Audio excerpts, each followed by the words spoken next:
You are now tuned in to the TRUENORTH.BET Football Podcast. Podcast is back. I'm your host, Brandon Graham, and I'm right here ready to get into it after week one NFL season. We have the NCAA season going on as well, too, right in the mix of things now at week 0, week 1, now into week 2 in the NCAA, and there's so much football. There's so many storylines. There's so many things that have happened already to this day.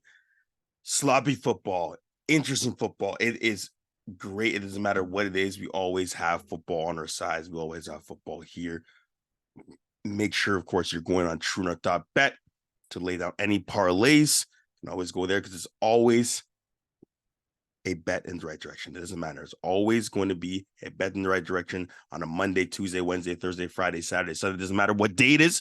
Always a bet in the right direction. And of course, we're going to get into exactly what we witnessed this past weekend, as well as on Monday night, as of course, there's a highly anticipated matchup between the New York Jets and the Buffalo Bills. All of your news, everything that we'll get, it will be right here for the entire season. But we have to start from the bottom up. And the reason why I say this is because myself, last year in April, I had a torn Achilles. It was partially torn. They did say it was a complete tear. Still was able to walk in it, just like Aaron Rodgers, put a boot on it. But it's from April to around November where I was rehabbing and doing all we can to get it completed, get it back to what it was, and be able to run again. I can run again perfectly, but it's still to this day, super mentally agonizing for you to get over a Achilles tear, especially the guy that runs quite a bit. And it was done on turf, artificial turf, that is. And in MetLife Stadium, same thing, artificial turf. And you can see in David Bakhtiari's tweet right here, congrats at NFL. How many more players have to get hurt on artificial turf? You care more about soccer players than us. He plans to remove all artificial turfs for the World Cup coming up. So clearly it's feasible. I'm sick of this. Do better. That's what David Bakhtiari, Aaron Rodgers, former teammate of the Green Bay Packers, actually alluded to and said on Twitter one day ago. And it's true. More injuries are sustained on turf than there is on real grass. Real grass for me, especially older players, it's way more feasible to play on grass because it's less strenuous on the joints. It's smoother. You can wear whatever cleats you want, and essentially you can still be great at it, right? But Aaron Rodgers, 4 plays in, it's pretty much a stat where he pretty much had around 9.5 seconds played on Monday night before Zach Wilson took his place, of course, and relieve him. 4 plays, Achilles gone. First Achilles injury for Aaron Rodgers. He is 38, 39 years old now, so essentially coming back from that will be tough. He said he wants to attack the rehab process, and we'll see exactly how that goes and how that kind of, transpires throughout the year, but he is done for the year. Like, it takes a long time to get back in the States compared to how it is in Canada. In the States, they just simply get surgery right away. It doesn't matter what it is. They don't let their players kind of go through it naturally. I went through my recovery process naturally. I feel great right now. I think it's all intact, and did a lot of rehab work. It sucked. It's definitely the hardest part of my life when it comes to physically being the hardest part of your life, but he will get through it. He's a man that makes close to doing more than $200 million. He'll be back in time. He'll probably have the best doctors working on him, so on and so forth, and hopefully be back. But this was the year. They end up, of course, Xavier Gibson ended up scoring on that overtime return punt. He's the star of Hard Knocks, getting on Hard Knocks, making the 53-man roster. He has that great story at the end right there, which is obviously great to hear. It's excellent for the NFL, excellent for the Jets in general, getting that win over Josh Allen and the Buffalo Bills. And for some reason, they seem to have the Bills number. They really do seem to have the Bills number. Last year beating them in MetLife. This year beating them. It's something about Josh playing in MetLife that's just a little bit unsettling. It doesn't matter what it is. He's always getting out of the pocket. He almost runs as though he just doesn't think about what's going on. He's always taking hits. And after saying this year that he's not going to take any more hits, he's still doing it. It just incredible to see how he year after year just keeps coming back and so super aggressive, almost losing his head in the moment, not playing well against the Jets at all, keeping them in the game, ends up being 16-16 going into overtime. And then, of course, you do have the return punt for a touchdown, right? So everything there, it's incredible. But Robert Saleh, Jets head coach, did come out and say right after the game, I don't know why people are trying to put an obituary on our team name just because of Aaron Rodgers going down. But this was the year, like, and there's a reason why Saleh is the reason. Your defense is out there. You have top 2 defensive line with Quinn Williams. You have Johnson there. You have so many guys on that line. You have great linebackers in Mosley, and the list goes down line. You have Whitehead, who had a bonus incentive in his contract saying that if he had 3 interceptions this year, you get a $250,000 bonus. He gets that bonus in the first game of the season. You have DBs around. You have Sauce Gardner, who was the defensive rookie of the year. You have offensive rookie of the year and Garrett Wilson on the same team. That touchdown where he pretty much intercepted the ball away from the DB, catching the ball there for a touchdown in order to give them a chance to tie the game. Zach Wilson getting more confident with completing passes in the third quarter. It kind of happened late, but you can kind of see he got some momentum. He started making some plays, more confidence, and hopefully he's confident. But they're going to roll with Zach Wilson, but they're going to be giving calls to at least a few of these quarterbacks that are pretty much our free agents or backups. So some guys that come to mind will be Jacoby Brissett. Some guys that come to mind will possibly be Jameis Winston.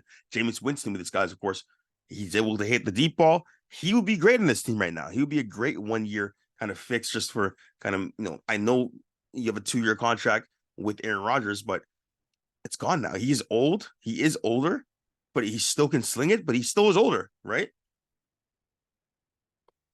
Always make sure you hydrate at all times. But the Jets, they end up winning game 1. That entire team, offense, defense, they have got running game defense is lethal. Breece Hall has come back from ACL tear. He goes for about an 80-yard run on one of his first rushes. Dalvin Cook has obviously been one of the best running backs in the entire league for years. He's there. He's a dog. Breece Hall, dog. Mike Carter, dog. Quinn Williams, dog. They have dogs all around the field, right? Now, it's all about the quarterback. They thought this year with Aaron Rodgers, they're contenders. They are contenders with Aaron Rodgers. And now not having him there in the first game, it had to be either fate. I don't want to say it's fate. I never want to put that on a certain team. But the Jets do have terrible luck, just like the New York Giants getting blown up. But one thing for sure, you're going to see exactly how Zach Wilson is going to be. I don't think Zach Wilson has it. I don't think this is the place he needs to be to show. I think he needs a change of scenery, but he's going to have to prove him and show him this year, right? I hope Garrett Wilson goes up to Zach Wilson and says, "Hey, man, you're Wilson. Ball out, man. You're just like us. We believe the same. We're literally on the same field. We play different positions, but we can really do this." So really and truly, they have to figure it out. They must be sure to figure it out at the quarterback position. But I love head coach Robert Saleh's attitude on this. He still has a great team. Injuries do happen. It is sad that we have, very sad, because I was really I think everyone was looking forward to seeing Aaron Rodgers with that team. Super, super, super looking forward to it. I blame my injury on having brand new cleats and being on turf. I blame this injury that Aaron Rodgers had being on turf because he had a lot of pressure on that left Achilles. I had a left Achilles tear as well too. So I know exactly what his mentality probably is right now and how down you must be because you have to work your way back and get Achilles. The Achilles tear is lethal. But at the same time, these days with rehab and surgery, there's so many ways to get back to it or get back from that particular injury. So I do find that a lot of people are writing and saying, "Oh, Aaron Rodgers is done, his career is over." No, it's not. You can come back from it. I can go. One person I can say and pretty much can give their opinion about that is me, and I think that he can definitely come back. Of course, I'm a lot younger, or I'm not a lot younger, but I'm younger than Aaron Rodgers. But if I can do it, I know he can definitely do it, especially with the resources that he has at his disposal. So let's talk about another team in the New York region. New York Giants losing to the Cowboys 40-0. Sunday Night Football. That was an ugly game. Back-to-back, 2 New York teams playing back-to-back Sunday Night Football, Monday Night Football. That was ugly. Daniel Jones getting the contract, Saquon Barkley getting his new contract. Having Jalen Hyde in the fold now, you have Darren Waller in the fold as well too in offense.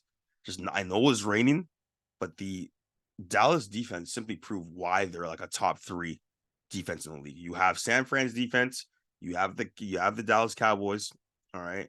You have the New York Jets. Those, I believe, are the 3 best defenses as of right now, and I anticipated that those 3 would be the best last year, or pretty much coming into the year, right? So if you had Dallas defense in fantasy, I did 40 points.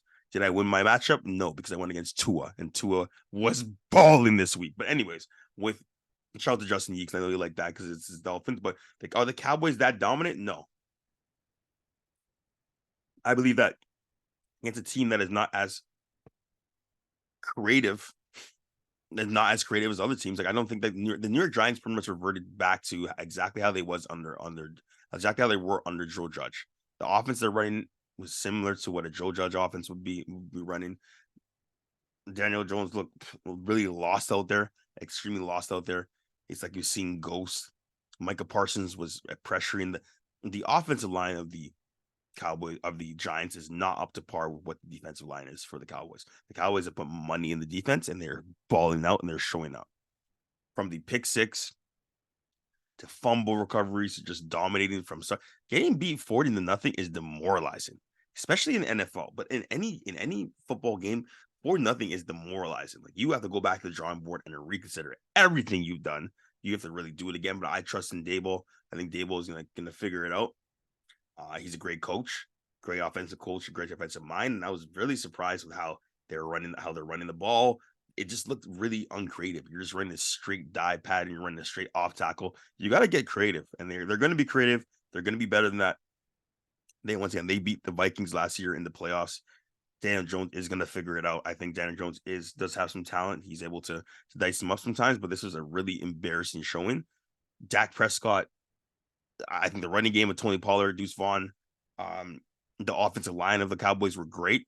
You even saw a little graphic in the game where it was Dak Prescott backing out after shotgun, getting the ball, sitting back there for one steamboat, 2 steamboat, 3 steamboat, then getting the ball out. Whereas Daniel Jones had 1 steamboat, then the guy's right on him, right? No time at all. So it's just a matter of talent not necessarily being balanced from the Cowboys to the Giants, and I think they dominated, and they dominated well, but they're not that dominant. I said at the start of the year I don't really see this team going to the playoffs.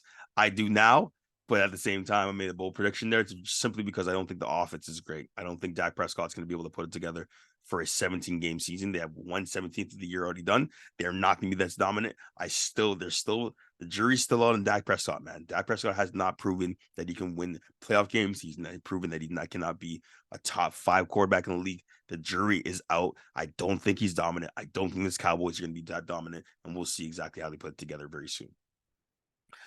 From one team disappointing in the New York Giants to another, the Bengals losing 24-3 to the Browns in Cleveland. Myles Garrett, once again, 2 games, rainy games, right? So trust Joe Burrow becoming the highest paid player in the league.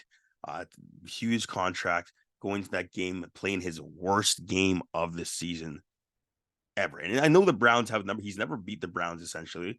So they do have his number. They do have the Bengals number. And as a Bengals supporter, I even said at the start of the year, I'm highly doubtful that this team can actually pull it off and get to the playoffs and do really well, because 3 years in a row is tough to do. Unless you have the likes of Patrick Mahomes in a division where you can pretty much ride out and guarantee that you can win a division every single year. Now you have some teams that can play in your division with the Browns, the Ravens. All right. Of course, you do have the Steelers. Steelers obviously got off to a terrible start, but 4 teams that can really and truly do work in the playoffs. The Bengals are not that bad. That was an anomaly. They're not going to go out there and score 3 points again. Joe Burrow's too much of a dog. They had Jamar Chase, T. Higgins. They couldn't connect yesterday.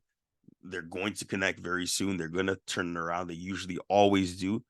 Joe Burrow has one bad outing, comes back next week, throws 6 touchdowns. So I'm not worried about the Bengals at all. They're not that bad. They're going to make the playoffs. They're going to possibly win this division in the AFC, in the AFC North. It's a done deal. That's the bottom line. So don't even worry about the Bengals fan. Bengal Nation is there. Shout out to the Browns. Give them credit. Myles Garrett played his butt off. He's on my fantasy team. Deshaun Watson did what he had to do. Nick Chubb did what he had to do as well too. Still wearing no gloves in the rain, which is he's literally raw dogging life. But shout out to him. The Bengals are not that bad at all. That's one thing I would say. Tyreek Hill. I believe the best game of the entire week was the Dolphins versus the Chargers. That's the bottom line. Going up there, Tua Tagovailoa throwing for 466.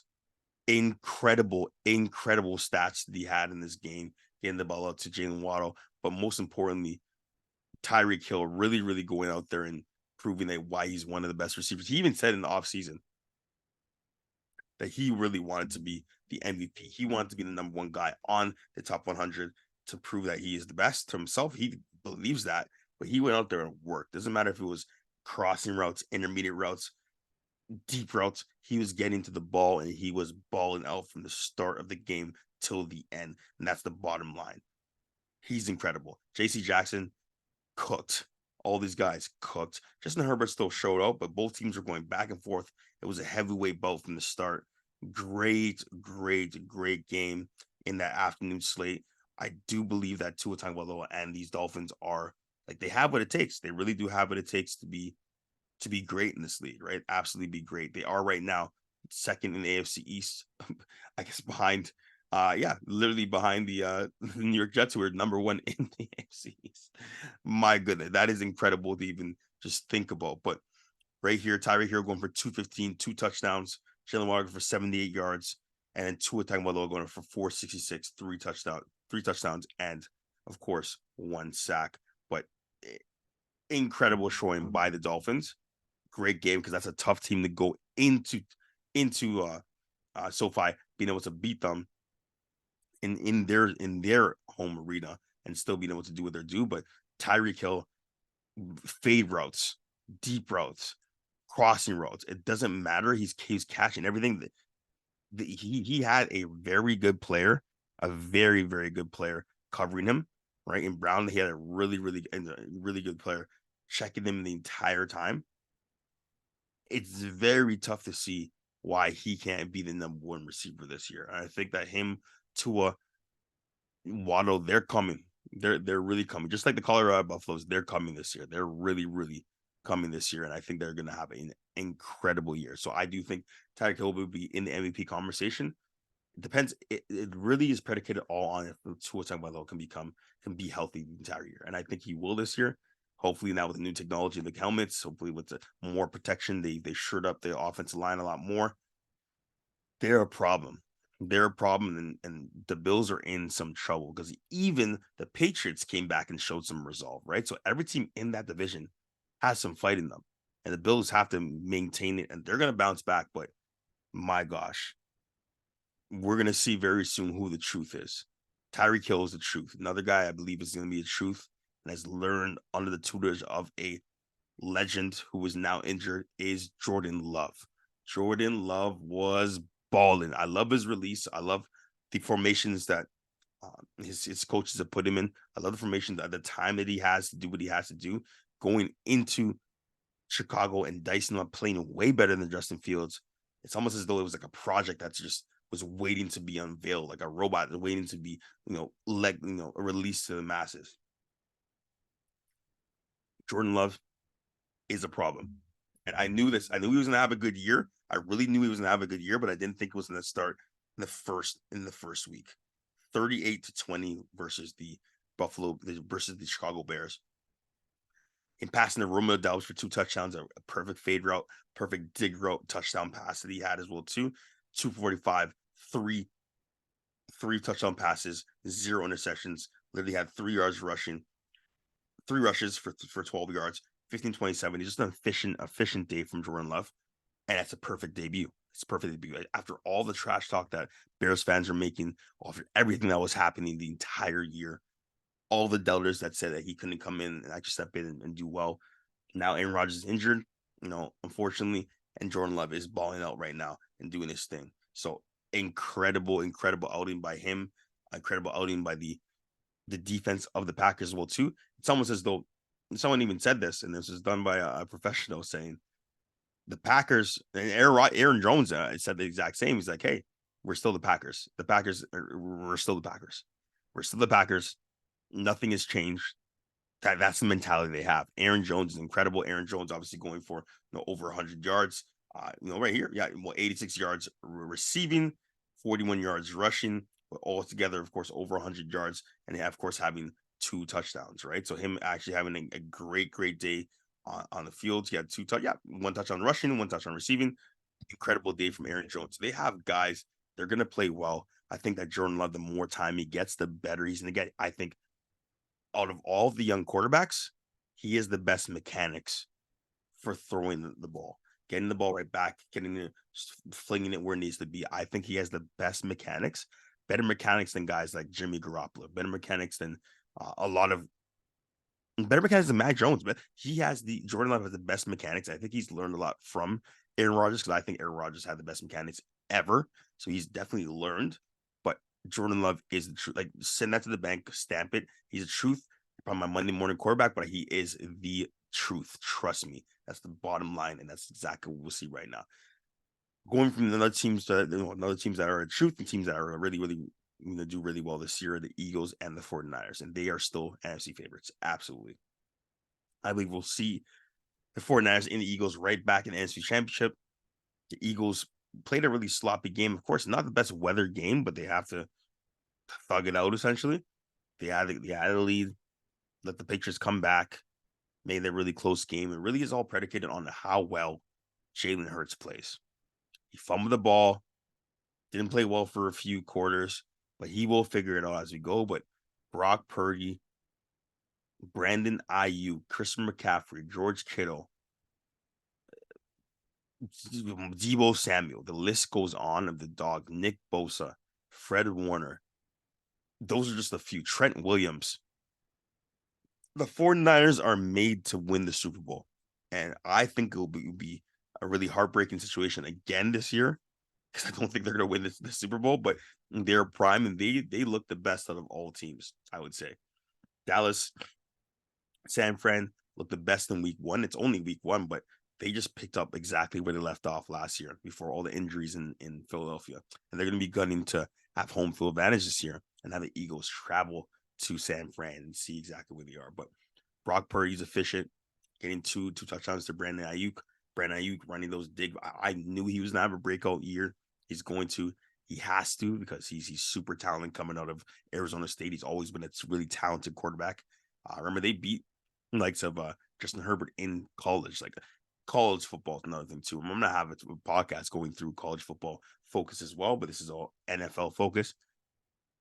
They have some dogs. And when I say some dogs, I mean some guys that are going to go every single week and put it on the line for their team and ball out without any regret. And that's exactly what these two teams have. But I think the 49ers are the hungriest, because Shanahan has those guys going. I see the 49ers and the Eagles being NFC favorites once again. I see the 49ers actually winning and going to the Super Bowl, but I don't see them win the Super Bowl for some reason. So just to recap, Jordan Love is the truth. Cowboys, week 1 is just an anomaly. They're not that dominant. Bengals are not that bad. Tyreek Hill is an MVP candidate, and I think he's gunning for that from the start, and he's going to ball up this year. Hopefully he stays healthy. Hopefully Tua stays healthy. And last but not least, I would say that for the rookie quarterbacks, still a lot to see. Still a lot to see from the rookie quarterbacks. We'll see exactly where they go, but the running backs, Jamar Gibbs, Bijan Robinson, going as early as they did, played exceptionally well for week 1. Played very, very well, and really impressed to see. And I love all the storylines we have, everything that's happening this year, because it's going to be an incredible year of football, and we're going to see more and more happen. I want to send my condolences to J.K. Dobbins. He tore his Achilles as well, to Aaron Rodgers, my Achilles brothers. My goodness, very, very sad to see them go out like that. But short, very, very, very small setback right now for a huge comeback. That's essentially what you got to do. You got to believe they're going to come back, be just as good, be better. And of course, we'll be on our way from there. But shout out to those guys. I think they will come back and be just as good. I really hope J.K. Dobbins lands on his feet and is in a good team, because he scored a touchdown and then that happened. And I scored a touchdown, and the next play, get injured. So My goodness, very, very sad to see, but it will all come together. But this is the TRUENORTH.BET podcast. I'm your host, Brandon Graham. You can find us on SoundCloud, Spotify, and all of your listening platforms. We're going to have this podcast weekly, as I'm going to go and give you a breakdown of what's going on in NFL and, of course, everything more.